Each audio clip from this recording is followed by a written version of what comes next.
Hukum HAM Migrasi dan Pemasyarakatan Yusril Iza Mahendra menegaskan penanganan perkara yang melibatkan mantan Jampitsus harus dilakukan secara hati-hati dan sesuai dengan kaidah hukum. Menurut Yusril, profesionalisme, transparansi, dan keadilan menjadi kunci untuk menjaga kepercayaan publik terhadap proses penegakan hukum. Ia juga menekankan aparat penegak hukum harus bersikap ekstra hati-hati dalam menangani perkara tersebut agar proses penyidikan berjalan objektif dan sesuai dengan ketentuan yang berlaku.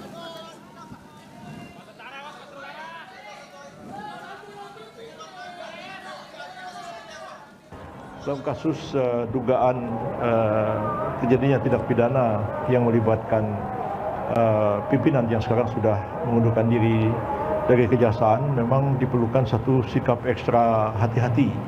Dan ketika para jaksa yang sekarang ini menerima pelimpahan untuk menangani perkara ini, untuk melakukan penyidikan lanjutan setelah ditetapkan sebagai tersangka, tetap harus memegang teguh kaidah-kaidah hukum.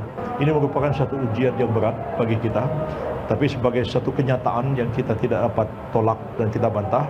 Dan karena itu harus dengan ketegaran, keberanian, dan keyakinan yang kuat bahwa hukum harus ditegakkan. Sebelumnya, Kejaksaan Agung berjanji profesional dan transparan mengusut kasus ex-Jampitsus Febri Adriansyah.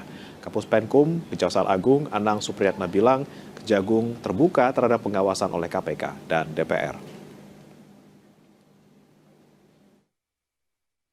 Kami akan berusaha melakukan penyidikan dengan profesional, transparan, dan akuntabel, dan tetap bersinergi baik dengan penyidik dari Kortas Polri maupun di Polda Metro Jaya. Juga kami terbuka untuk disupervisi oleh KPK dan juga diawasi oleh dari DPR. Prinsipnya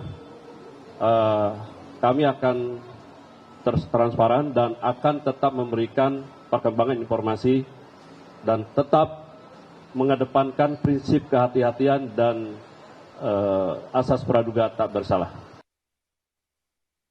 Penguasaannya ada di klien kami. Penguasaan, kepemilikan. Jadi itu bukan milik Pak Febri.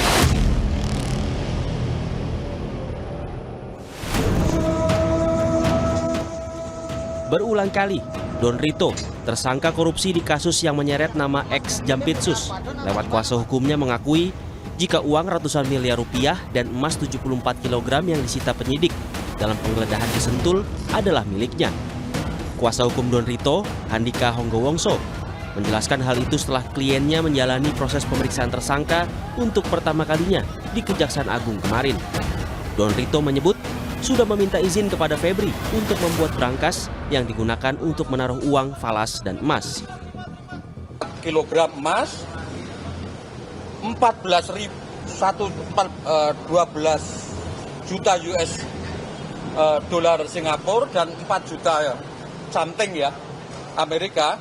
Pada saatnya akan kami buka ke publik seluas-luasnya. Itu sudah 10 tahun informasinya nggak pernah dipakai sama Pak Febri. Tapi di 2023 dipinjam oleh si Pak Idon untuk kantor yayasan. Itu duit yang diserahkan untuk kepentingan yayasan. Dalam rangka tadi. Diserahkan oleh seseorang. Ada beberapa pihak.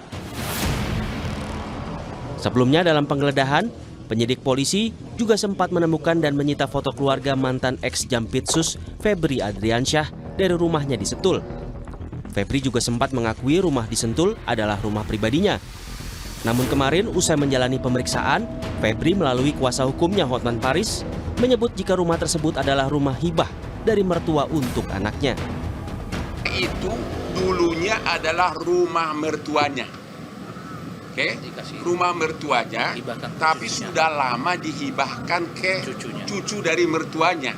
Jadi secara sertifikat itu bukan atas nama dari Febri. Itu ada buktinya. Itu di BAP tadi ditulis. Bahkan itu ke cucu kan tadi? Iya, cucu. Ke cucunya yaitu anak dari Febri. Itu sudah sertifikat namanya dan itu sudah jauh sebelum kasus Asabri. Jadi bukan rekayasa. Peneliti Pukat UGM, Zainur Rohman menyebut, penyidik Kejagung harus menyelidiki aliran uang yang diklaim milik tersangka Don Rito digunakan untuk keperluan yayasan. Aliran uang ini harus dibuktikan apakah terkait dengan tindak pidana pencucian uang atau tidak. Karena ini ada operator di luar, itu memang betul ya, dan salah satunya sudah menjadi tersangka Don Rito. Pertanyaannya, apakah tidak ada operator di dalamnya? Perusahaan itu adalah alat untuk melakukan kejahatan atau alat untuk mencuci uang-uang hasil kejahatan, harta benda hasil kejahatan. Dua-duanya itu perlu untuk didalami. Kalau itu alat melakukan kejahatan ataupun alat untuk menyembunyikan hasil kejahatan, artinya korporasi ini juga perlu untuk dijerat sebagai pelaku tindak pidana korupsi. Kini penyidik Kejagung telah menerima seluruh bukti uang dan emas hasil penggeledahan terkait dugaan kasus korupsi yang menyeret salah satu mantan Jampitsus, Febri Adriansyah. Setelah sprindik baru diterbitkan, proses hukum yang menyeret ex-Jampitsus sebagai tersangka ini harus bisa dibuktikan di persidangan. Tim Liputan, Kompas TV. Situasi di Selat Hormuz terus memanas seiring Amerika Serikat dan Iran saling berbalas serangan. Militer Amerika Serikat mengklaim telah menyelesaikan serangan malam ke-7